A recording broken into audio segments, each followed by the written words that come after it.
This is my Divine Principle book, and today we are going to continue with talking about the fall of man. That's chapter 2, section 4.3, the difference between good and evil. Question: how do you slice reality such that the difference between good and evil becomes clear? Is good and evil to be sliced based on processes or norms, or is good and evil to be sliced based on how we outline or describe those processes? No. Good and evil is to be discerned based on purpose. When something fulfills its purpose, it is good. When something doesn't fulfill its purpose, it can be said to be bad or not good or evil. So the ultimate sense of good and evil comes clear once we understand God's purpose. If we are helping to fulfill God's purpose, then we are good and being good. If we are actively working against, or even aggressively working against, or even spitefully working against God's purpose, then it can be said that we are an ultimate evil.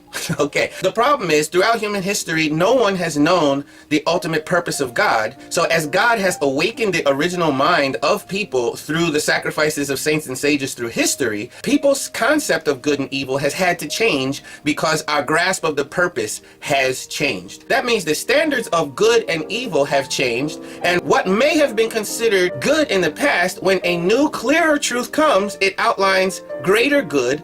It outlines how to progress towards greater goodness, and continuing to do the old form of good is a relative evil to the new form of good. And this process continues throughout human history until ultimate goodness is established. Ultimate goodness can only be established by the right central figure designed by God in the cosmos, which is human beings. And chief among all human beingdom is the true parents of human beings, that first set of parents who usher in the rule of God within the hearts of human beings. That should have been Adam and Eve, but now human history has been yearning for a replacement. When the true parents come at the end of evil history, good and evil within human society will be consciously perceived exactly the way God sees it. Here's an example. Some people think that desire is an evil thing because our current experience of desire under the guidance of Satan is to use our desire in a self-centered way, to use our desire passionately to maybe even take and secure things for ourselves. But that original desire that we have was not created by Satan. It was created by God